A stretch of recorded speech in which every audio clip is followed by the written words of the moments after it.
nos enfants écoutent les histoires que nous lisons. Et si nous écoutions les leurs? Bienvenue sur Histoire de naissance, podcast de Lindsay et Marlène, doula en devenir.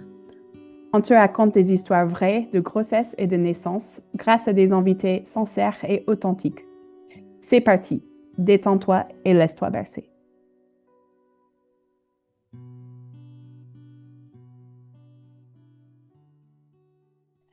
Bonjour et bienvenue à tous et à toutes.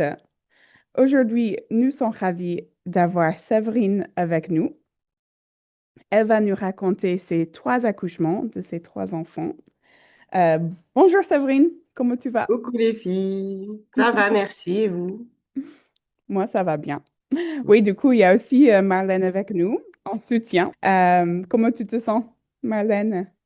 Ah, moi, j'ai hâte d'écouter ce beau récit. Donc, merci Séverine et puis bonne écoute à tous. Merci, Marlène. Pour commencer, Séverine, est-ce que tu peux te présenter, s'il te plaît? Oui, alors je m'appelle Séverine, j'ai 36 ans, j'ai 3 enfants, âgés aujourd'hui Nolan, mon fils aîné, il a 14 ans, ma deuxième Keïla, elle a 13 ans, et ma dernière Maddy, elle a 10 ans. Du coup, Et ça date un peu, oui, mais tu t'en rappelles toujours très bien de ces 3 moments. Pour la grossesse, donc, cette première grossesse, tu peux commencer là où tu veux. ouais. Quand tu as appris que tu étais enceinte ou le projet avec votre conjoint, ton conjoint, pardon. Je commence à te vous voyer maintenant. Oui. Euh, voilà, tu peux commencer là où tu veux. Ma première grossesse, en fait, depuis mes 19 ans, j'étais là. Avant d'être enceinte de mon fils, j'ai fait beaucoup de grossesses nerveuses. Mais c'était dû à la pilule. Les hormones et moi, ça va pas. Et du coup, ça m'a fait prendre beaucoup de poids. Et du coup, en avril 2010, j'ai décidé d'arrêter la pilule. J'avais mon CDI, j'étais chez moi, j'avais 20 ans. Et je vivais avec mon conjoint. Et en mai 2026, n'importe quoi. En mai 2010, pardon, je suis tombée enceinte, mais j'étais pas au courant. J'ai appris un mois après. OK. Et là, ça a été. En fait, j'ai tellement attendu ça que ça m'a surpris, en fait, mais je regardais le test de grossesse et je me suis dit. Mais c'est vrai, c'est là. Ça y est, je vais être maman. J'étais envahie de plein de sensations bizarres dans mon corps, mais de bonnes sensations.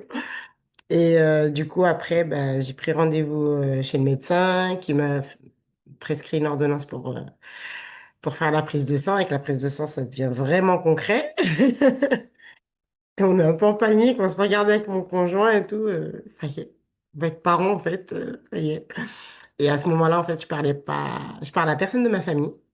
Et du coup, j'ai estimé que mon loulou, il avait le droit d'avoir contact avec toute sa famille, aussi bien du côté de son papa que de sa maman. Donc, j'ai rappelé tout le monde de mon côté et j'ai dit, tu vas être papy, tu vas être mamie, tu vas être tonton, tu vas être tati. Tout le monde a bien accueilli la nouvelle, Hmm. donc c'était chouette. Et, euh, et premier rendez-vous après avec la gynéco, j'avais peur, j'étais terrifiée. Et elle me posait la question, c'était quand la date de mes dernières règles? Elle me parlait en SA. Je me suis dit, c'est quoi ça? Semaine aménorrhée et tout. Et là, avec le recul, je me suis dit, en fait, on sait comment faire les enfants. Mais en fait, les femmes, on connaît pas notre corps. Il y a plein de choses Hmm. qu'on connaît pas. Alors, certes, on en parle en SVT, tout ça, en éducation sexuelle à l'école. Mais concrètement, c'est juste comment faire les enfants, quoi. Et je me rappelle, pardon, que ma gynécologue, elle m'avait grondé. Elle m'avait dit, mais comment ça, vous savez pas et tout. Avec les hormones, je suis sortie, j'ai pleuré, j'ai regardé mon conjoint, je Oh. lui ai dit, mais il m'a disputé et tout, machin. Et je pensais ne plus la revoir. Et aujourd'hui, on est comme ça avec ma gynécologue, c'est mon âme sœur, on s'aime trop. Oh. Comme quoi, Oui, tout le monde peut se tromper.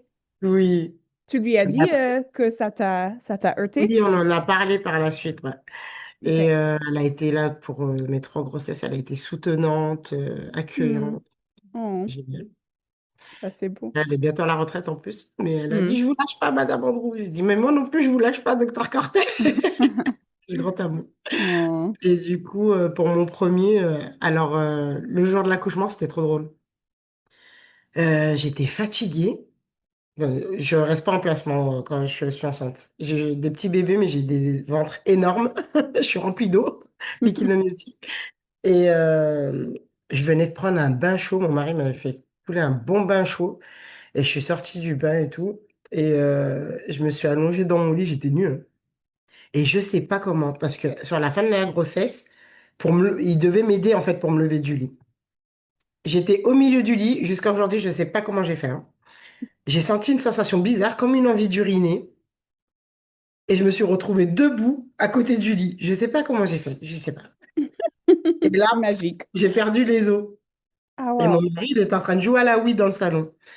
Et je lui crie, bébé, j'ai perdu les os. Et là, j'entends clac, clac, clac, il a balancé les télécommandes de Wii. Il arrive en courant. Je dis, j'ai perdu les os. Il me dit, tu veux quoi? Une serviette hygiénique? Je lui dis, non, non, non, non, non, non, non, là, c'est pas une serviette hygiénique qu'il me faut. Du coup, j'ai enfilé un pyjama, j'ai pris une serviette de bain, quoi, et j'ai mis Ouais. entre mes jambes et j'ai remonté le pantalon. Et du coup, après, il a pris les sacs et tout, on allait sortir de la maison. Et on habitait à Villeurbanne à Lyon. Et il me dit, parce que chaque fois, il fallait se garer loin, il me dit, je reviens et tout, je vais chercher la voiture. Je lui dis, ah non, non, non, hein, tu me laisses pas comme ça, hein. Ah non, non, non, hein, je viens avec toi. Et du coup, je marchais dans la rue, j'étais comme ça, avec la serviette entre mes jambes, c'était trop Oh. drôle. Il était 2 heures du matin. Et j'ai appelé ma maman et tout, elle répondait pas. Et du coup, je lui ai laissé un message, j'ai dit, maman, j'ai perdu les os et tout, on va à l'hôpital, on va à la clinique et tout, machin. Et du coup, on arrive à la clinique, ben, ils me mettent dans la salle de préparation, tout ça, et ils me disent, ben, le col, il s'est un peu ouvert, donc on va vous mettre en salle d'accouchement.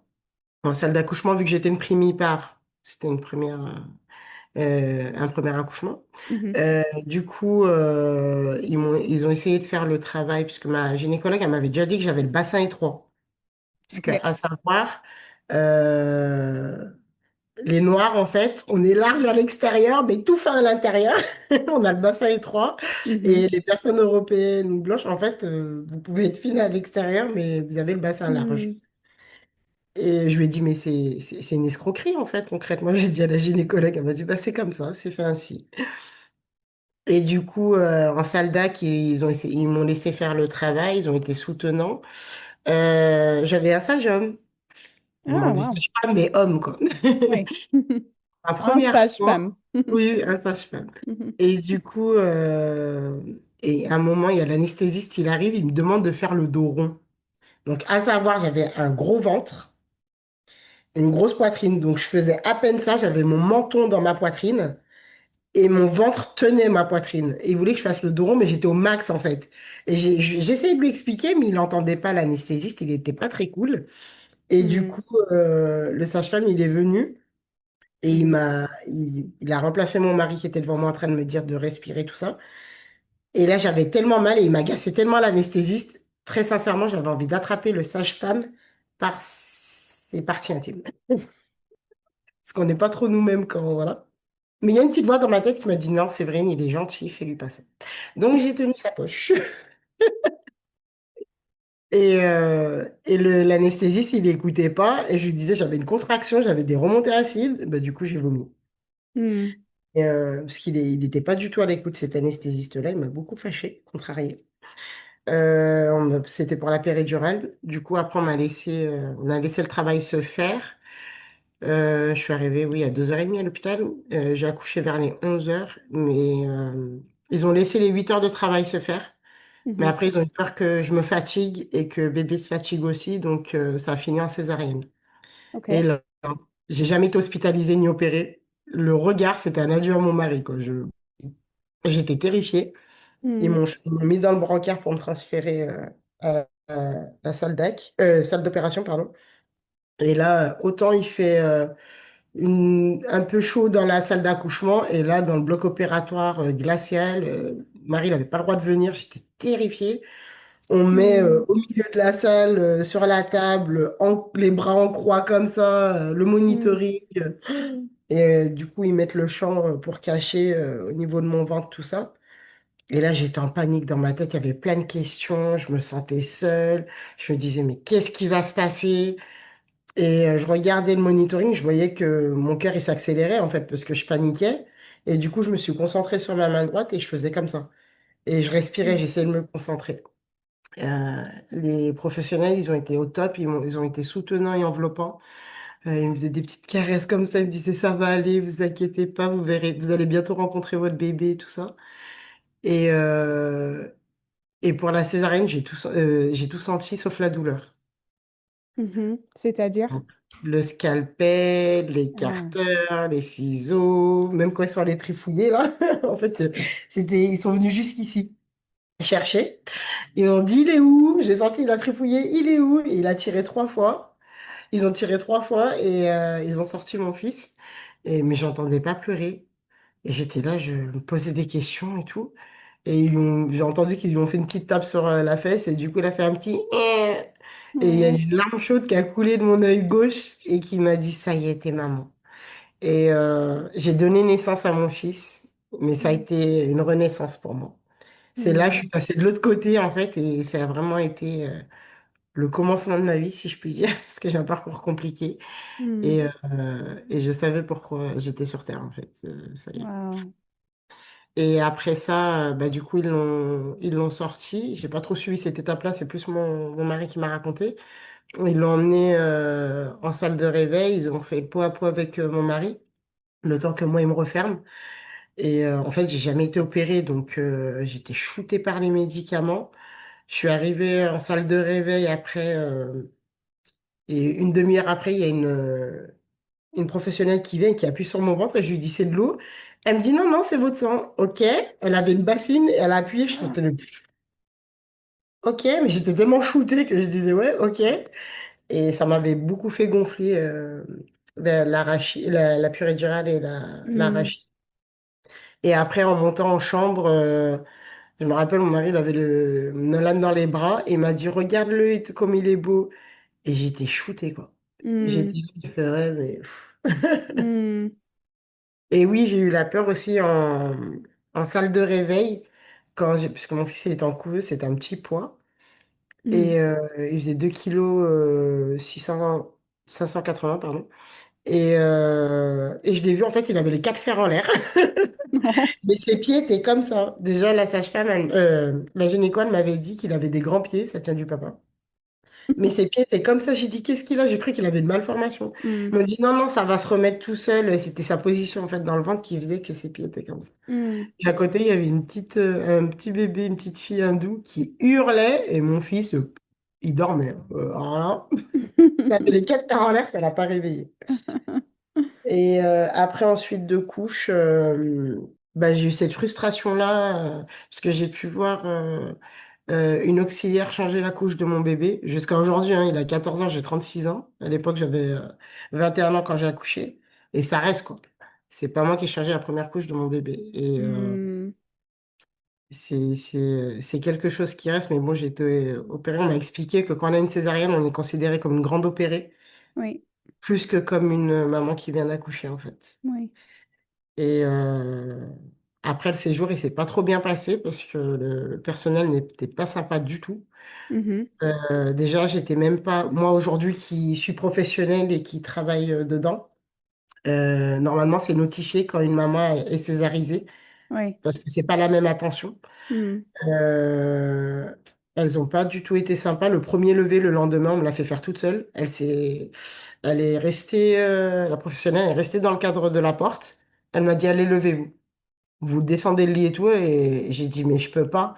En fait, j'étais constipée à ce moment-là. Et du côté droit, je sentais mes selles. J'avais super mal. mm, Et moi qui ai pu être professionnelle, on ne laisse jamais, jamais une maman toute seule au premier mm, lever. On ne sait pas ce oui. qui peut se passer en fait. C'est Mm, super dangereux. D'autant plus que le temps que bah là, pardon, le jour même, l'anesthésie, elle est partie en fait. Donc on oui. ressent des douleurs. Déjà la Mm, veille même, ils ne voulaient pas trop me donner des médicaments pour me soulager. ok. ok, je suis pas douillette, mais voilà. Ouais. Et t'ont Euh, donné une explication? ah non, c'est juste elles m'ont catalogué comme la chambre du service. Et du coup, elle passait pas du tout. Mon repas du midi, il était débarrassé à 18h. OK. Wow. Les ASH, elles savaient même pas, les agents ménagers, les agents de service d'hygiène, elles savaient même pas que j'étais césarisée. Elle leur disait pas de venir faire la poussière dans ma chambre alors que je suis allergique. Mhm. Et c'était ma mère et une de mes tatis qui sont allées pousser une gueulante en disant c'est inadmissible. Et oui, le premier lever, du coup, je l'ai fait toute seule. J'avais la tête qui tournait, je me sentais pas bien et tout.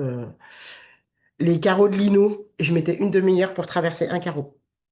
Wow. Je disais rien et même les personnes qui sont venues me visiter, la douleur se voyait sur mon visage. Je pleurais pas, je disais rien, Mhm. mais la douleur se voyait sur mon visage. J'ai même une amie qui a failli faire un malaise tellement elle voyait la douleur sur mon visage et que je disais rien. Mhm. J'ai une de mes tatis qui est soignante qui m'a aidée pour me lever pour aller aux toilettes, tout ça, et qui m'a aidé à faire ma toilette, mais sinon, elle m'a pas aidé. Et à un moment, parce que ma gynécologue, je l'aime trop pour ça, elle nous fait accoucher, mais derrière, elle vient nous voir en suite de couche. Et elle nous appelle. Et elle nous appelle et elle vient nous voir. Et elle m'a appelé et je lui ai dit, ça se passe pas bien du tout. Et là, j'ai pleuré. Elle me fait, oh là là, en plus, vous me faites le baby blues et tout. Et je dis, mais elle me traite mal et tout. J'ai personne, je me sens toute seule. Ma maman et ma tati, elles sont allées pousser une gueulante, mais ça change rien. Et du coup, bah, ma gynéco, elle s'est déplacée. Elle est partie leur remonter les bretelles en disant c'est inadmissible de traiter les personnes comme ça, en fait. Wow. Et après, elle est venue me voir parce qu'elle fait les prescriptions tout de suite. Vu que j'ai eu la césarienne, le kiné est venu pour me masser les jambes. Tout ça, ils ont été adorables, les autres professionnels. Mais Du coup, parce que rester une d'un semaine comme côté, ça, ouais. comment? D'un côté abandonné par les Oui, professionnels de santé, mais de l'autre côté, très bien soutenu par ta gynécologue. oui, ouais, c'est ça. Et ça s'est Et amélioré une fois qu'elle est allée parler bah, avec l'équipe? pas tellement. Elles ont plus trop montré leur visage. Et le jour de la sortie, Euh, c'est une stagiaire, Mhm. sans qu'il y ait personne, qui m'a enlevé les agrafes 1 heure avant que je sorte. Wow. Et quand on a une césarienne, normalement, c'est recommandé de ne pas monter les escaliers ni porter quelque chose de lourd. Et comme par hasard, j'habite au troisième étage avec ascenseur. Comme par hasard, ce jour-là, il y a mon père et une amie à moi qui nous raccompagnaient à la maison, mon fils et moi, parce que mon mari travaillait. Et l'ascenseur était en panne. Donc j'ai dû monter 3 étages. Oh non. J'ai dû Ah, monter 3 étages, arriver à la maison, bah, ils m'ont installé et bah, mon amie, elle devait repartir à l'université, mon papa travaillait et ils avaient posé le cosy sur le canapé, mais moi, c'est la première fois que je me suis fait opérer. Et en fait, j'ai voulu m'adosser comme ça, mhm. sauf que j'ai eu une césarienne et je suis restée bloquée, j'ai fait «Ah!» Oh non. et mon mari, il était en déplacement, il rentrait à 20h et là, il était 15h30. J'ai pleuré, j'ai tendu mon bras pour essayer d'attraper sur la petite table basse mon portable pour l'appeler et je pleurais toutes les larmes de mon corps. J'ai dit, je suis coincée. Ça me coupait la respiration. Je pleurais, mais je pouvais que parler comme ça parce que tellement que c'était douloureux. Et il me dit, mais je rentre qu'à 20h30. Et de toute façon, même si quelqu'un venait, j'étais en incapacité d'aller ouvrir la porte. En fait, j'étais coincée. Et du coup, je suis restée comme ça de 15h30 à 20h30. Heureusement, mon fils ne s'est pas réveillé. Il dormait. Wow. Mais voilà. Oh. J'ai eu l'impression mon ventre, il était ouvert, quoi. Et Ouais. ça a ressaigné. Et du coup, le lendemain, j'ai appelé le SAMU. Et une ambulance est venue me chercher. Parce que déjà, les peaux noires, on cicatrise mal. Ça m'avait fait une boursouflure en plus, la Mm. cicatrice. Et c'était ouvert du côté droit. Et du coup, le lendemain, je suis retournée à la clinique et ils ont remis le pansement. Et à partir de là, quand je suis rentrée, j'étais alitée. J'étais couchée. Tous les jours, il y a l'infirmière qui venait pour refaire mon pansement. Et j'ai remarché mon fils, il avait 1 mois et demi. Wow. Donc là, pour le coup, j'étais contente d'être constipée, hein. Mais pour aller faire pipi et tout, c'est mon mari me mettait la bassine, je faisais pipi, il me faisait ma toilette au lit, tout ça. Mm. Donc c'était vraiment dur. Ma belle-mère, entre-temps, elle est venue de Guadeloupe pour nous aider. Et ça a vraiment été symbolique la première fois que j'ai pu me relever, faire le bain à mon bébé Mm, et reprendre possession de chez moi aussi, faire à mm, manger. Et ça a vraiment été chouette de pouvoir mm. reprendre en main son chez-soi, en fait, sa place. Oui, c'était presque comme encore une autre naissance, quoi, Ouais, si j'entends bien. oui. Et je pouvais pleinement être mère, du coup. Oui. Mm. Tu avais dit que tu voulais parler de l'allaitement. Tu veux parler allaitement pour Nolan Oui, ou ouais. Parce que à la maternité, justement, première fois que j'allais, j'ai pas du tout été accompagnée. Et j'avais des contractions, c'est normal, c'est l'utérus qui redescend, mais de poser mon bébé, alors que c'était un poids plume, hein, mais ça faisait mal en fait. Et il y avait personne pour me conseiller. Et quand j'ai réussi à en attraper une au vol qui passait dans le couloir, je dis excusez-moi, parce que même en disant excusez-moi, c'est là qu'on comprend que tout le corps est relié, ça faisait mal. Euh, Elle a bien voulu rentrer dans la chambre. Elle m'a dit oui, c'est pourquoi. Et je dis bah je fais comment en fait? Parce que je le mets à mon sein, mais ça fait mal. Et elle me dit bah posez-le et il va trouver. Je dis mais c'est quoi mon enfant il a un GPS ou ça se passe comment en fait? Et elles m'ont laissé comme ça. Du coup j'ai eu des crevasses. C'était super douloureux et je voulais absolument allaiter mon bébé et c'était très frustrant, très douloureux. Et mon bébé, il était en inconfort aussi. Et j'étais désemparée, démunie en fait. Et il n'y avait personne pour me conseiller. Jusqu'au jour où je suis tombée sur une merveilleuse auxiliaire de puriculture qui m'a dit, elle était là, elle a pris le temps avec moi, on a essayé plusieurs positions. Et du coup, ça a été le ballon de rugby, quoi. The position. Et j'ai pu kiffer, donner le sein à mon fils. Et vraiment, tous les deux, on prenait plaisir, en fait, finalement. Et on Hmm, se regardait et c'était juste magique. hmm, c'est beau. Merci. Bah, comme on a trois histoires à raconter, on va avancer. Oui, ça marche. Pour ma deuxième, ça a été totalement différent, hein. Ma deuxième, c'était trop drôle. Ah oui, j'ai oublié de dire, pour mon premier, pendant la grossesse, Mhm, j'étais folle amoureuse de mon mari. Mais si je pouvais rentrer dans sa peau, je serais rentrée littéralement dans sa peau. J'étais là, j'avais un t-shirt à lui sur moi, je mhm. dormais avec il est en train de me regarder, il rigole.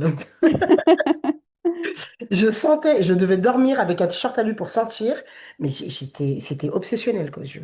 Et mon fils, il a la même tête que son père. Portrait craché.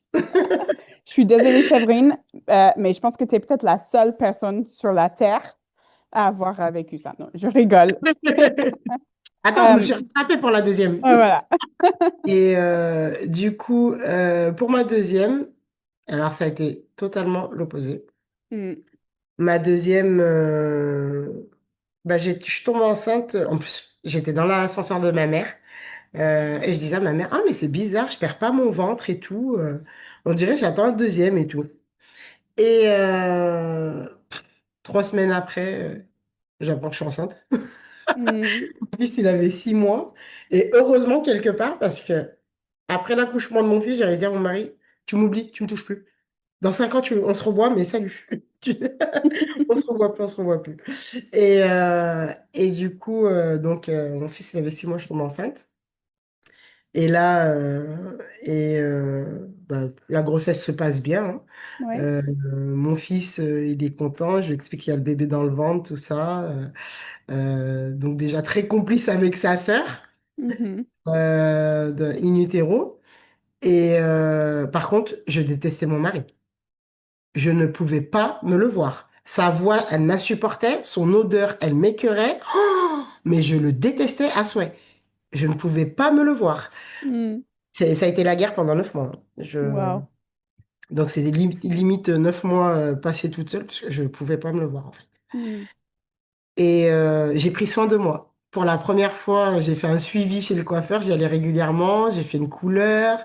Le jour de l'accouchement, à 30 minutes près, je perdais les œufs chez ma coiffeuse, hein. Wow. Et en fait, je suis allée chez ma coiffeuse. Elle m'a fait mon brosse, ma couleur, tout ça. Et c'est une amie qui m'avait emmenée.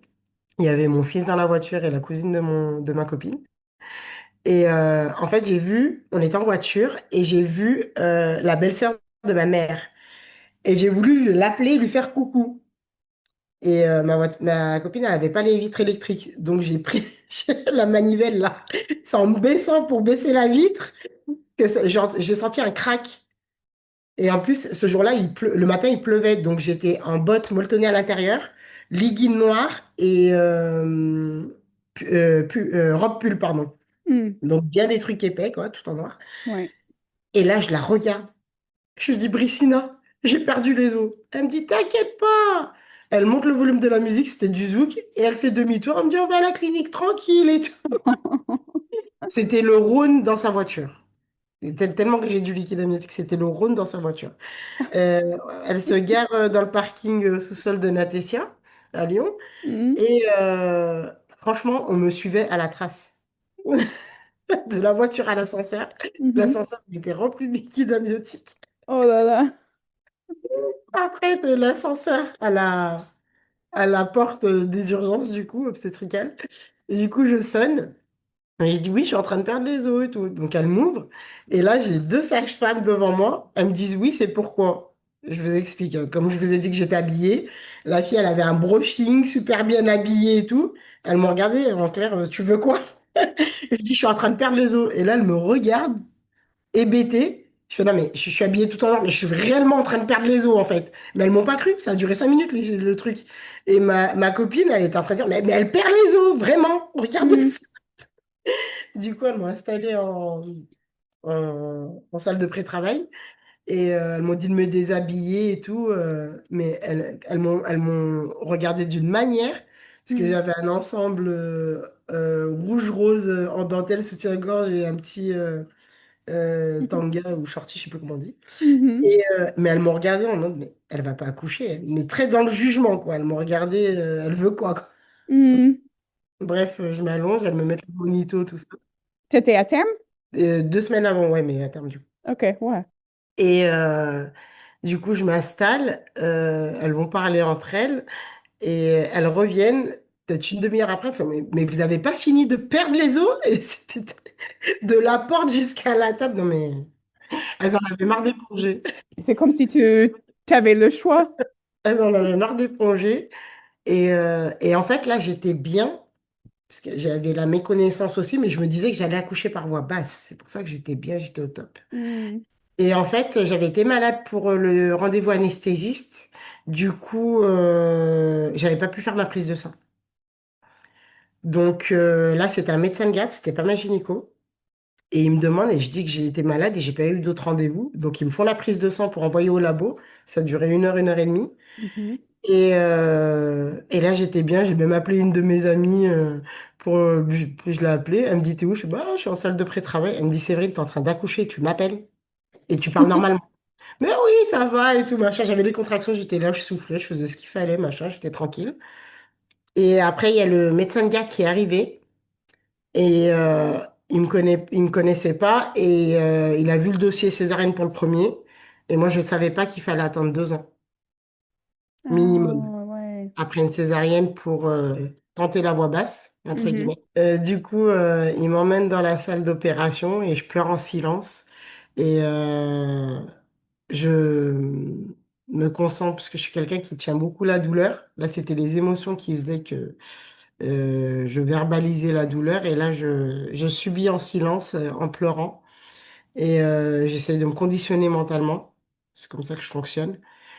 Et là, il y avait plein de monde quand j'arrive, il y a plein de monde dans le bloc opératoire. Et on m'installe, du moins on m'installe. On me dit de me mettre sur la table d'opération. Vous allez rigoler, hein, je mets toujours un petit peu d'humour. C'est comme ça que je suis. Mais et après, je sais pas, il y a eu tout le monde et d'un coup, il y a eu qu'une personne, il restait qu'une infirmière. Et en fait, j'essaye de monter sur la table d'opération. Sauf que je fais 1,55 m et j'arrivais pas à monter sur la table d'opération. Parce que j'étais dos à la table, il fallait que je grimpe.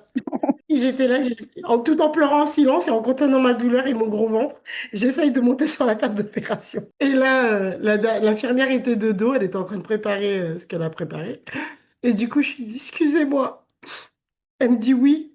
Tout avec bienveillance, douceur, chaleur, tout. Je dis, je suis trop petite. Est-ce que vous pouvez m'aider à monter, s'il vous plaît? Et du coup, elle me prend le marchepied et tout. Du coup, je monte dessus, je m'assois. Et après, elle retourne faire ce qu'elle a à faire. Et je lui dis merci. Et là, je pleure en silence. Je suis toute seule, nue, en fait, sur le bord j'arrive pas à parler, de la table. Et j'ai mal. La douleur, elle est intense. En fait, c'est pas tant la douleur, parce que j'arrivais à la supporter, c'est qu'en fait, c'est au même endroit et c'est épuisant. Je voulais juste que ça se décale d'1 millimètre, juste 2 secondes. Juste ça. Parce que c'est au même endroit et c'est ça, pour moi en tout cas, c'est ça qui m'a épuisée. Et du coup, je donnais des coups sur ma hanche. En fait, la vibration, ça me soulageait. Je donnais des Mm. coups sur ma hanche et je pleurais en silence et tout. Et elle a eu pitié de moi, l'infirmière. Elle est venue, elle me dit, Madame Andrew, vous voulez quelque chose? Vous voulez que je vous aide? Et là, j'étais énervée aussi en même temps. J'étais tellement en colère de ne pas pouvoir faire la voix basse. Et je la regarde, je dis non, merci. Je lui caresse le bras. C'est moi qui la réconforte, en fait. Et je lui dis non, madame, merci, c'est gentil. Vous êtes gentil, merci beaucoup. Mais ça va aller. En fait, j'essayais de me conditionner. Et du coup, bah, après, les autres, ils reviennent, on prépare, je suis allongée sur la table. Là, ça fait pas comme pour mon fils où j'étais en panique, puisque je me suis conditionnée, en fait. Et bah, pareil, je suis mise en croix. L'anesthésiste, par contre, il était super gentil, là. Et il était derrière moi, au-dessus de ma tête derrière moi. Et on commence l'opération. Et à un moment, je fais, je sens comme ça. Je dis, excusez-moi, excusez-moi. Et l'anesthésiste, il vient avec sa chaise, son tabouret roulant. Et il me dit oui. Je dis, c'est normal que ça sent le cochon brûlé. Après, il me dit, oui, oui, c'est normal. Et vu que j'étais sous l'effet des médicaments, je dis, ah, ok. Et du coup, j'attends. Oh. Du coup, j'attends. Il me sort ma poupette, je lui fais un bisou. Et là, c'est une autre sensation qui m'envahit parce que c'est une fille. Et ça fait bizarre d'avoir un enfant. Pour mon sens, ça m'a fait bizarre d'avoir un enfant du même sexe que moi. Et, et me dire, waouh, j'ai une fille, quoi. J'ai un mini moi. Et ça m'a trop fait bizarre. Après, du coup, ils l'ont emmené au papa, pareil, peau à peau, comme pour Nolan. Et ils m'ont recousu et tout. Et par contre, là, c'était bien parce que le médecin de garde, en fait, il m'a fait une chirurgie réparatrice. Parce que pour Nolan, vu Mm. que les peaux noires ont cicatrisent mal, j'avais une boursouflure. Du coup, je devais mettre à chaque fois les culottes au niveau de mon nombril. Sinon, ça me faisait mal, en fait. Et là, Mm. en fait, il m'a enlevé le surplus de peau. Et là, maintenant, c'est tout plat. J'étais vachement complexée, mais du coup, c'est top. Parce que Mm. du coup, il a arrangé ma cicatrice. Mm. Et du coup, salle de réveil, bah, c'était pas comme Nolan, j'étais présente, consciente du coup. Mm. Et j'ai pu découvrir ma poupette. Mm. Pareil, après ensuite deux couches, bah, je me suis levée direct. Je me suis levée, je me suis douchée, j'étais pas douloureuse. La mise au sein, super bien déroulée. Mais ma fille, parce que mon fils, il est né, je suis métissée, hein. Mais c'est drôle parce que je suis guadeloupéenne et dominicaise du côté de mon papa et malgache réunionnaise du côté de ma maman. Mon fils, il est né, on aurait dit que c'était un hindou. Ma deuxième, elle est née. Alors, elle est née. Alors, moi, je suis née blanche métisse, un peu la peau claire. Elle est née blanche, mais vraiment blanche, la peau blanche comme la couleur blanc. Les joues roses, les lèvres roses, comme si elle avait mis du maquillage, rose-rouge. Et les yeux bridés et les cheveux lisses comme une asiatique. Ça m'a trop fait rire. Et ouais, non, du coup, ma fille, même le postpartum, ça s'est super bien passé. Juste pour Mm. l'allaitement, c'était Mhm. compliqué le postpartum. Parce qu'en fait, vu que j'étais enceinte de Nolan, de Kayla à 6 mois, Nolan, il avait 6 mois, pardon, j'ai eu du lait pendant toute la grossesse. Mais ça a été Mm. gonflé et tout ça. Et pour l'allaitement, ma fille, elle tétouillait. Donc, Mm. elle envoyait le message au cerveau comme quoi il fallait plus de lait, sauf qu'elle ne buvait pas. Donc, je me suis retrouvée avec une poitrine. J'avais super mal, je pouvais même plus lever le bras. Et à ce moment-là, en fait, la médecine était en train de débattre s'il fallait toujours le cacher pour stopper la lactation ou s'il fallait faire autrement. Donc, je suis allée en pharmacie. On m'a dit, oui, tu peux aller en pharmacie, demander des médicaments, tout ça. C'était quelqu'un que je connaissais.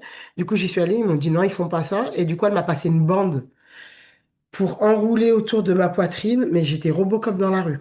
Hmm. Ça faisait super mal. L'infirmière, quand elle venait pour les pansements, elle m'a dit, non, mais là, c'est trop engorgé. Il faut aller dans la douche et masser, et ça va sortir tout seul. Je restais même pas 2 secondes debout, le temps de me déshabiller, que j'avais 2 flaques à mes pieds. C'était très compliqué, très douloureux. Et j'avais des crevasses, bien sûr, parce qu'elle tétouillait et après, elle buvait pas. Donc, je suis très vite passée au lait artificiel, à Hmm. mon grand regret. Parce que même quand... Alors, mon fils ne pleurait pas, plus en silence du moins, et ma fille, c'était Maria Carey mélangée avec Whitney Houston quand elle hurlait. Donc, je me suis dit, mais qu'est-ce qui se passe? Je me suis passée du coq à l'âne. Et je lui dis, mais t'es changé. T'as pris le bain. J'ai essayé de te donner le sein, t'as tétouillé, tu veux pas. Qu'est-ce qui se passe? Et j'étais paniquée. Et mon mari, une fois, il me prend le sein, il me fait, mais donne à manger à ma fille. Je l'ai regardé, je lui ai dit, alors si tu tiens à ce que t'as entre les jambes, ne refais plus jamais ça. C'est censé être pareil. Tu ne refais plus jamais ça. Ça fait trop mal, en fait. Et du coup, ouais, j'ai dû vite arrêter l'allaitement à mon grand regret. Parce Hmm. que j'ai beaucoup de crevasses, c'était trop douloureux et elle tétouillait, donc... Hmm. Mais ouais, les pleurs des bébés, c'est prenant. Waouh. Ouais. J'ai découvert ça avec ma deuxième. Et en Hmm. fait, c'était dû à je pense à ma grossesse, parce que les émotions qu'elle a pu ressentir, que j'ai eues pendant ma grossesse, j'ai détesté le papa, tout ça. Et en fait, je le détestais, mais en même temps, j'avais envie qu'il soit là. Donc, j'ai eu ce sentiment d'abandon, en fait, quelque part. Et, Hmm. et même en grandissant, elle l'a beaucoup eu, ma fille, où elle ne pouvait pas. euh, ne pas m'avoir dans son champ de vision. Et il y avait une distance de même pas 40 centimètres qu'elle tolérait. Elle était en crise Hmm. de larmes, angoisse. Même quand j'ai eu ma troisième et mon aîné, ils essayaient de la rassurer. Par exemple, j'allais juste à la boulangerie. J'étais juste en face. Et c'est le trottoir qui séparait, qui faisait la distance. Hmm. Elle a eu cette angoisse-là que d'être séparée de moi, elle pouvait pas, quoi. Et c'était prenant pour moi parce que je m'en voulais. Je m'en voulais. Il y avait un gros sentiment de culpabilité de par la grossesse et des ressentis.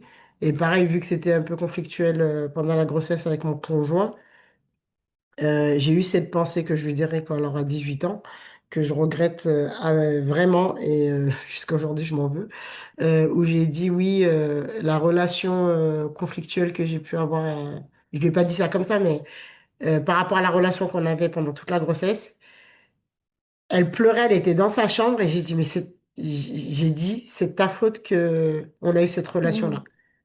Et jusqu'à aujourd'hui, je m'en veux terriblement d'avoir osé prononcer ces paroles-là, en fait. Parce Hmm. que c'était pas ça, en fait. C'était juste, j'étais à bout, j'étais fatiguée et voilà. Et du coup, je lui dirai à ses 18 ans. Mais après, j'ai créé une bonne relation avec mes enfants, donc on échange bien. Et après, je pense qu'elle pourra comprendre et entendre que c'était pas pour elle, en fait, mais j'avais Oui. besoin de verbaliser, en fait. Hmm. C'est Mais je m'en normal. veux. Je m'en Hmm. veux, je suis maman poule à souhait. Je m'en veux énormément jusqu'à aujourd'hui d'avoir prononcé ces paroles-là et de les avoir pensées même. Parce que Hmm. c'est absolument pas ça, j'aime trop mes bébés. Ça se voit et ça s'entend. Merci. Et du coup, pour ma troisième, oui, parce que j'ai programmé aucun de mes enfants. Je me suis dit, ça viendra quand ça viendra. En tout cas, je suis Mhm. prête. Et pour ma troisième, en fait, j'étais heureuse, j'étais comblée avec mes 2 grands. J'avais repris le sport, j'avais perdu du poids, tout ça. J'étais bien. Et de temps en temps, une petite idée me venait dans ma tête mais je pourrais pas avoir un troisième en fait, parce que je suis tellement comblée avec mes 2 grands que, oui, parce que ma deuxième me ressemble. Le premier ressemble au papa, mais pour la deuxième grossesse, je me suis tellement kiffée qu'elle me ressemble. Jusqu'au grain de beauté au-dessus de ma lèvre, hein, Wow. et ouais, j'étais tellement comblée, je me disais que je pourrais pas avoir de l'amour pour un autre enfant. C'était bizarre comme sensation d'ailleurs. Mais j'étais bien comme ça. Et puis, pour mes deux grands, j'avais pas encore le permis, tout ça. J'ai passé mon permis à mes 24 ans. Et à mes 26 ans, parce que j'ai passé mon concours d'auxiliaire puériculture et d'aide-soignante. Et bon, les deux, j'avais raté. Mais on m'a dit que ma fille a été conçue le 1er avril. J'ai dit, mais c'est une blague. Et l'accouchement sera le 31 décembre. J'ai fait, non, mais non, en fait, les gars, non, je suis pas d'accord. Je refuse. Non, Et en plus, merci. j'ai regardé ma gynéco, je dis, mais le 1er avril? Je dis, mais non. Parce qu'encore une fois, j'avais déjà eu deux enfants, mais par rapport à l'étape de conception, tout ça, je dis, bah non, il n'y a rien eu. J'étais en train de. Le matin, je suis partie. Pardon. J'ai passé mon concours d'aide-soignante, donc non. 1er avril, non. Elle n'a pas été Mm, conçue le 1er avril. Dans l'idée, les spermatozoïdes durent plusieurs jours, mais j'avais pas ça en tête. mm, Et du coup, bah, je fais un test de grossesse et tout, et j'apprends que je suis enceinte de ma troisième. mm, Donc, il y avait des petites difficultés financières et tout. Donc, par rapport à l'annonce des grossesses précédentes au niveau des beaux-parents, c'était compliqué. Et donc, une appréhension. Donc là, j'étais en larmes. J'étais en larmes parce que je redoutais. C'était pas par rapport à moi, parce que j'étais OK. Moi, je pars du principe que c'est un cadeau. Parce qu'il y a des personnes qui peuvent pas avoir d'enfants. Donc, et les ayant pas programmés, si c'est là, c'est que voilà, mon enfant, il doit être là. Mais j'appréhendais énormément les réactions. J'avais pas envie de revivre les mêmes choses. Et du coup, on pleure et mon conjoint a pu me dire, de me parler d'avortement. Et là, je l'ai regardé, j'étais en larmes. Et je dis, mais en fait, et derrière lui, il y avait mes deux grands qui jouaient, un peu plus loin dans le salon. Et là, je le regarde, je lui dis, mais concrètement, non, en fait. Je lui dis donc, sous prétexte que financièrement, c'est un peu short, je lui dis, c'est comme si tu me disais de supprimer un des deux, là. Je lui dis, il en est hors de question. mm, Et j'étais partie, je suis sortie et je suis partie toute l'après-midi, je suis rentrée le soir. Je suis partie au parc de la Tête d'Or et tout, j'ai appelé une amie et je pleurais et tout. Je disais, mais c'est juste pas possible en fait. C'est inconcevable pour moi. Pour moi, je pars du principe, déjà, un enfant, il n'a pas demandé à venir au monde et c'est un projet, donc tu te mets à la hauteur du projet en fait. Et je les ai pas programmés, donc s'ils sont là, c'est bien pour une raison. Bon, après, ça s'est calmé, hein, ça s'est apaisé et la nouvelle a été accueillie. La grossesse s'est bien passée. Ça m'a fait comme les autres. Oui, parce que pour mes trois grossesses, en fait, je suis quelqu'un qui garde beaucoup les émotions et du coup, ça me fait prendre du poids. Et en fait, quand je suis enceinte, je suis tellement en phase avec mon bébé dans une bulle que j'ai que le poids de mon placenta, mon ventre et le bébé, en fait. Je perds mm. 10 kilos. Les femmes enceintes, je pense qu'elles ont envie de... J'ai eu plusieurs regards de travers des femmes enceintes. J'ai une super belle peau, mes cheveux, ils poussent. Je rayonne, quoi. Je kiffe être enceinte. Parce que je suis en phase avec mon bébé et c'est une sensation Mm, juste waouh à vivre quand ça se passe bien, bien sûr. mm. T'as fait une préparation particulière pour avoir le type d'accouchement que tu voulais? Non, c'était pour mon premier, j'avais fait ça. Mhm, Pour mon premier, je m'étais, mais justement, c'est pour ça que j'étais déçue en césarienne. Parce que mm, je faisais la piscine, je me musclais, je marchais, tout ça, machin. Et quand on m'a dit césarienne, ouais, ça m'a refroidi. Et pour les autres, j'ai pas pu faire parce que j'avais pas le permis pour ma deuxième. Et j'avais pas le temps parce que je voulais rester à la maison. J'ai travaillé pour mon fils jusqu'à mes 6 mois et demi pour pouvoir toucher mon pôle emploi et rester à la maison parce que le congé parental, on touchait rien du tout. Du moins, c'était pas, voilà, c'était pas assez pour payer les factures et se nourrir. Donc, j'ai fait cette astuce-là que de travailler jusqu'à 6 mois et demi et c'était mon pôle emploi en fait que mm, je touchais après le congé maternité. Et ça a fait suivi pour ma deuxième, du coup aussi, vu qu'ils ont que 14 mois d'écart, mes deux grands. Et pour ma troisième, j'avais repris, je travaillais, je faisais de l'intérim en crèche et je travaillais jusqu'à 7 mois et demi. Donc du coup, et mes deux grands étaient en crèche, du coup, ça mm, m'a permis euh, d'avoir de nouveaux droits en fait pour Pôle emploi. mm, À 7 mois et demi, j'ai coupé les ponts avec ma maman parce que j'ai un parcours particulier et une relation très compliquée avec ma maman qui aujourd'hui est décédée. Euh, mais j'ai dû faire un choix en fait. Parce que de par la culture et l'éducation, J'avais cette loyauté-là que de subir et être présente malgré tout pour ma famille dont je suis issue, donc mes parents, mes frères et sœurs. Et là, ça me rendait tellement malade, j'ai fait un choix en fait dur. Mm, Aujourd'hui, il est encore compliqué, mais je l'assume pleinement, qui est de couper les ponts avec toute ma famille qui était toxique mm, et pour préserver mes enfants. Du coup, j'ai kiffé ma grossesse. J'étais dans ma petite bulle avec ma famille que j'ai mm, fondée et j'étais bien. J'étais bien, j'étais bien. C'était le lundi, j'ai eu ma dernière visite gynéco et je lui ai demandé qu'est-ce que je devais faire pour accoucher par voie basse. Parce que tout au long de la grossesse, ce qui est bien avec ma gynéco, c'est qu'elle fait des échographies. Donc tous les mois, je vois mon bébé. Elle fait les 3 échos obligatoires avec les mesures, tout ça. Mais pendant les 9 mois, elle le fait quand même. Et elle m'a dit, il faut marcher. Alors j'habite à Saint-Genis-Laval, à Lyon. J'ai fait tout le tour de la commune. Et en fait, j'étais pas loin de l'hôpital Lyon-Sud et il y avait une grande montée. Et je l'ai fait avec une amie qui est décédée, paix à son âme. J'ai marché et tout. J'ai monté la... C'était vraiment à morne, quoi, une bonne montée.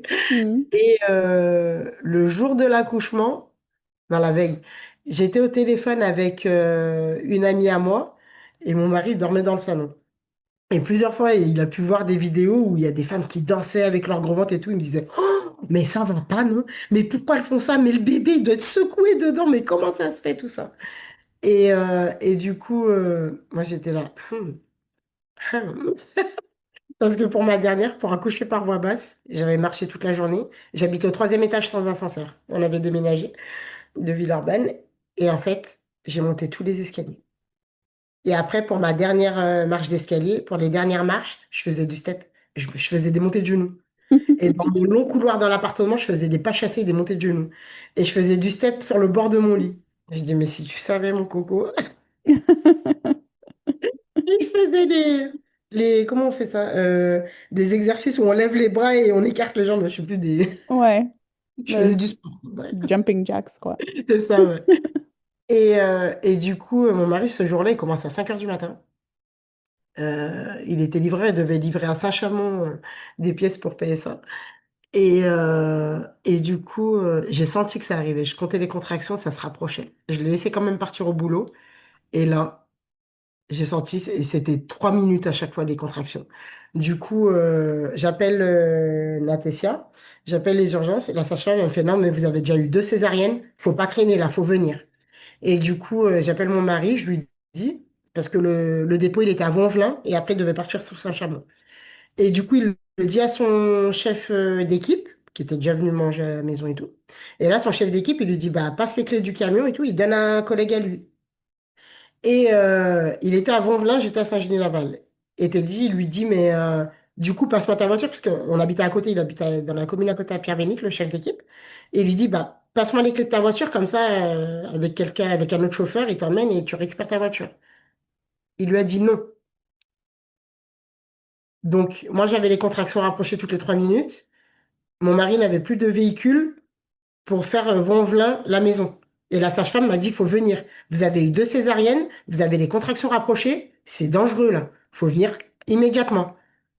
Et du coup, j'appelle en catastrophe mon père qui habite à 5 minutes. Et je lui explique. Du coup, il part en catastrophe chercher mon mari à Vaux-en-Velin. Il ramène mon mari. Du coup, les enfants, je les avais préparés entre-temps pour qu'ils aillent chez mon père, pour qu'ils puissent les emmener par la suite à l'école. Et on part aux urgences. Je suis arrivée à 8h30. J'ai appelé à 5 heures. Wow. Et là, elles m'ont dit, mais ça va pas, vous êtes complètement folle et tout, machin. Et j'ai expliqué la situation. Je fais, mais je fais comment? J'attendais mon mari, en fait. Et, euh, et du coup, on me met le monito et tout dans la salle de prépa. Après, on me dit, on me bascule en salle d'accouchement. Et, euh, et là, c'était ma gynécologue. Elle est arrivée. Déjà, c'était un soulagement parce que je me suis dit, c'est bon, c'est pas un médecin de garde qui me connaît pas. Il va voir Mm, sur le dossier césarienne, je vais filer en césarienne direct. J'ai un mm. petit espoir. Et du coup, on m'installe et tout machin. C'était trop drôle. On me demande pour me tondre, en fait, pour me raser, si jamais j'ai césarienne. Parce qu'elle m'a. On m'a mis à la dernière salle d'accouchement, collée au bloc. Si jamais il y avait quoi que ce soit, j'allais basculer tout de suite. Parce qu'il y avait un risque que l'utérus se rompt, on ne sait jamais. Mhm. Vu que j'ai eu deux césariennes en amont. Et elle a dit, on tente la voix basse. J'ai dit, ok, j'étais trop contente. Et du coup, mon mari servait d'assistant. Parce qu'au moment où elles ont voulu un peu plus me tondre au cas où si j'ai une césarienne, mon mari il a dit non, je le fais. Et du coup, il l'a fait. Il faisait le petit assistant, très attentionné, très à l'écoute de tout ce qui se passait. Et, euh, et elles ont demandé, vous avez mangé ce matin, vous vous sentez bien, vous avez la tête qui tourne? Il dit non, non, ça va. Fait oui, oui, parce que hier on en a eu un là, il était grand, costaud comme vous et il est tombé. Nous, on peut pas s'occuper de vous, on doit s'occuper de madame et du bébé, hein. Donc c'est bien parce qu'il rappelle le cadre finalement. Et il a dit non, non, ça va et tout. Donc il était à côté, machin. Et, euh, et le temps il passe et en fait. Il y a la sage-femme petit à petit qui commence à perdre patience et qui se dit, mais il n'y a pas d'évolution en fait. C'est bon, ça va finir en césarienne. Mais elle le dit devant moi. Donc elle commence à m'agacer, donc à générer du stress, parce que c'était l'épée de Damoclès que j'avais au-dessus de la tête et je voulais pas, alors qu'à la base j'étais bien. Et elle commence à agacer aussi ma gynéco. Et de l'autre côté, ma gynéco, elle avait la pression de ses consoeurs qui, la plupart étaient des hommes, et qui disaient, alors tu l'as envoyé en césarienne, alors tu l'as envoyé en césarienne. Et du coup, elle disait non, elle tenait tête aussi. Donc c'était une lutte dans les deux sens. Et arrivé à un moment, ma gynéco, elle me dit, il n'y a pas d'évolution. En fait, mes contractions n'étaient pas assez efficaces. Mhm. Et elle me dit, bon, je ressors, mais quand je reviens, s'il n'y a pas d'évolution, elle me dit, malheureusement, Madame Andrew, ça sera césarienne. Je suis désolée. Du coup, je lui dis, ok, avec un peu des sanglots dans la voix et les larmes aux yeux. Elle sort et là, je regarde mon mari. Je dis alors, écoute-moi bien. Moi, je sens rien. Mais quand tu vois les chiffres monter, c'est que j'ai une contraction. Donc, tu me dis quand ça monte et moi, je pousse. J'ai dit, t'as bien compris? Il me dit, ouais. Je fais, bah, regarde. Il me dit, ça monte. Et là, je pousse. Je le fais 6, 7 fois. La gynéco, elle revient. Je fais comme une enfant qui a fait une bêtise. Je fais comme si de rien n'était. Je lève les yeux au ciel et tout. Je fais comme si de rien n'était. Et j'attends. Je regarde à gauche, à droite et tout. Je suis comme, vraiment comme une enfant qui a fait quelque chose qu'elle n'avait pas le droit de faire, quoi. Je regarde à gauche, à droite et tout. Et là, elle fait le contrôle vaginal et tout. Elle me dit, ah, je touche son oreiller et ses cheveux. Je dis, non, c'est pas vrai et tout. J'étais toute excitée. Et je dis, c'est moi. Je me montre du doigt avec mes index. Je dis, c'est moi, j'ai poussé, c'est moi. J'étais trop fière. Et du coup, là, ils me disent, poussez et tout, machin. Mon mari me tient à la nuque, il pousse avec moi, la gynécologue, elle pousse avec moi. Elle me dit, allez. Et là, je commence à être épuisée. Et c'est là, en fait, même moi, en tant que soignante, j'ai pris conscience, de la beauté, de la force et de l'importance du lien entre le patient. La sage-femme, elle avait décroché parce qu'elle voulait que je parte en césarienne. Et du coup, là, c'était clairement, on faisait un trio, là. C'était ma gynéco, mon mari et moi. C'est comme s'il n'y avait que nous trois dans la pièce. Et on était là, on se donnait la force mutuellement. J'étais épuisée, hein, pour pousser. Et là, j'ai poussé, j'ai poussé. Et en fait, ma petite, elle était trop petite. Et mes contractions pas efficaces. Donc, ma petite, elle descendait et elle remontait dans le bassin. Du coup, ma gynécologue, elle a essayé le kiwi, mais elle avait une tête trop petite, donc ça allait pas. Du coup, elle a essayé le forceps, mais elle y allait, avec les forceps, elle y allait franchement, quoi. Je veux dire, elle faisait des grands gestes d'avant en arrière et tout, parce qu'elle avait la place finalement. Parce que tout Mhm. le monde m'a dit que j'avais le bassin étroit, mais je fais des petits bébés. Et là, c'est la première fois qu'ils ont pu voir comment c'était. Et en fait, j'avais largement la place en fait pour faire sortir mes enfants. Il fallait Mhm. juste un peu plus de temps. Et du coup, après, elle sort ma petite. Ils lui ont donné un suppôt tout de suite pour la douleur. Et quand ils me l'ont posé sur moi, parce qu'en plus, la veille, j'avais regardé Baby Boom. Et en fait, j'ai eu cette vision-là, comme dans l'émission, du bébé qui sort en fait. Et j'étais là, c'était juste incroyable. Et j'ai dit, c'est moi qui l'ai fait. Je l'ai fait. J'ai voulu accoucher par voie basse. J'ai dit, ah, c'était une victoire, mais j'en ai pleuré. Et là, Mhm. elle m'a regardé, parce que déjà, quand ils l'ont sorti, Elle m'a regardé, elle avait ses deux petits billes noires ouvertes là, avec ses petites bouclettes et ses lèvres roses, comme si qu'elle avait rose rouge, comme si elle avait du rouge à lèvres. Et j'ai dit, toi là, et c'était le contact, coup de cœur. Ma fille, Oh. mon petit bébé miracle, je l'appelais, mon petit être, mon petit bébé miracle. Et après, ils me l'ont mis sur moi et pendant qu'ils étaient en train de me recoudre parce que j'ai eu une épisio aussi pour laisser plus de place pour les instruments. Et c'était la tétée câlin et la tétée de rencontre et c'était juste magique, quoi. Et je pleurais. Et c'était trop Mm. génial. Je l'ai fait, quoi. J'ai voulu Mm. et je l'ai fait. Tout le monde disait non et je l'ai fait. Et du coup, après mon médecin me l'ait mis sur moi, elle a vu que tout ça se passait bien, elle m'avait recousu. Elle sort de la salle, elle me dit, je vous aime, Madame Andrew. Et moi, je lui crie, mais je vous aime, Docteur Cortet. Et c'est le grand amour jusqu'à Mm. aujourd'hui entre nous, quoi. Mais depuis. Mm. Et du coup, comme cadeau, ensuite, après être sortie de la maternité, parce que j'ai arrêté de faire les une semaine, hein. Du moins, si, pardon. J'ai fait les 3 jours, mais le jour de la sortie, on a fait le flash pour ma fille. Et en fait, elle avait la jaunisse. Mm. C'était trop élevé et moi, je connaissais pas du tout. Mes grands, ils n'ont pas eu ça. Et en fait, on devait sortir et finalement, on n'est pas sorti. Elle a fait du tunnel. Elle a fait du tunnel, mais ça me faisait mal au cœur et elle pleurait par moments, Bichette. Elle avait des lunettes en tissu sur les yeux. Elle était en couche, toute nue, juste en couche.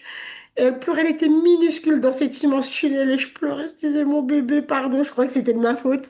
Et du coup, ça a créé un lien fort, du coup, Mm. entre nous deux.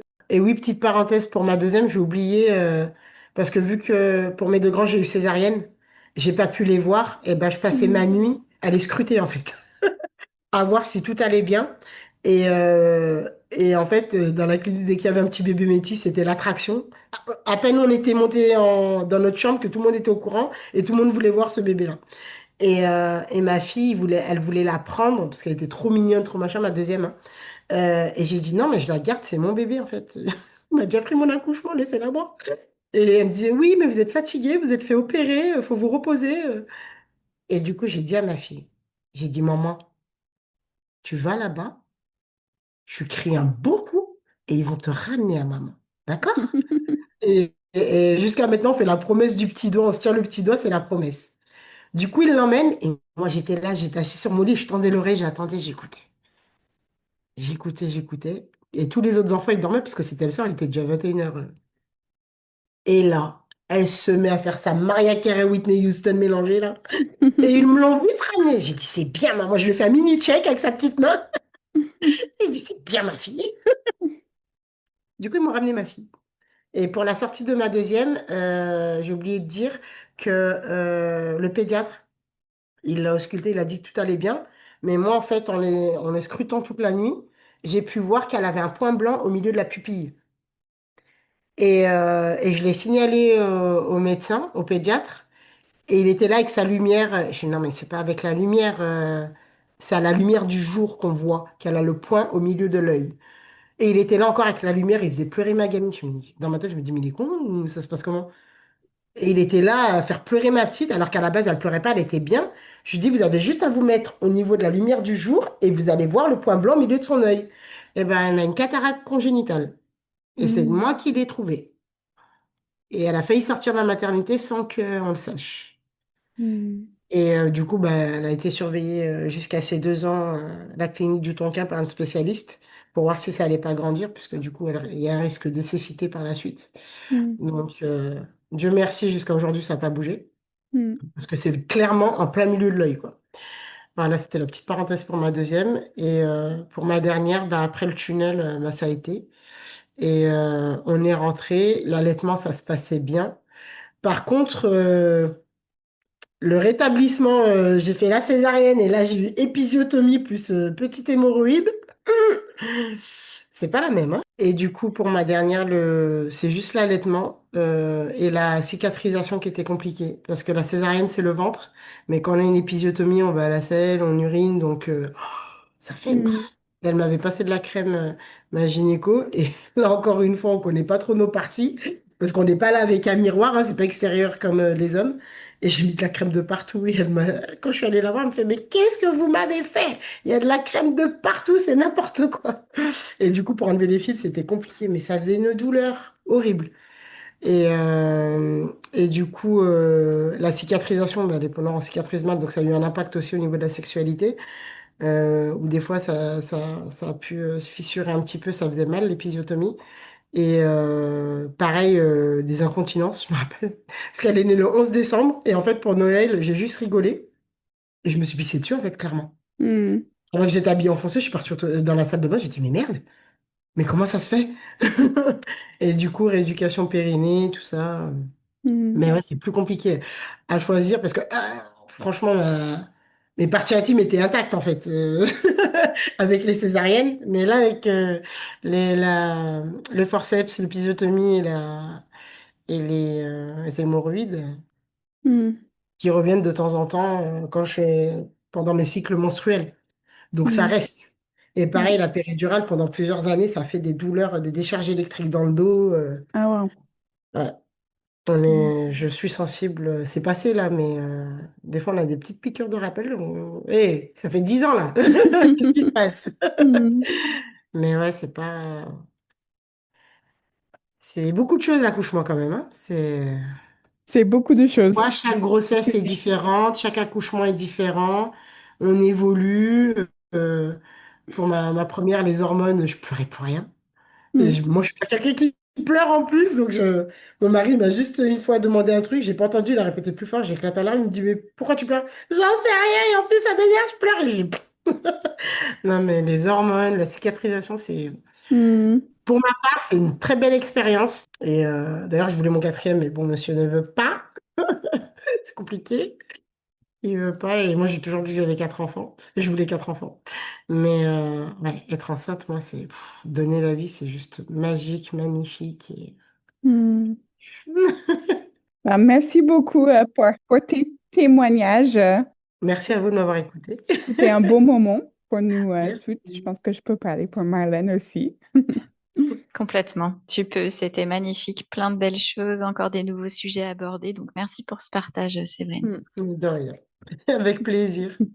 Merci à toutes les deux et à bientôt sur une prochaine épisode. Bientôt. Au revoir. Au revoir.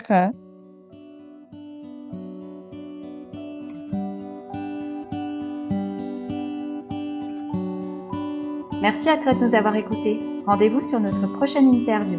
Pour nous soutenir, abonne-toi et suis-nous sur les réseaux.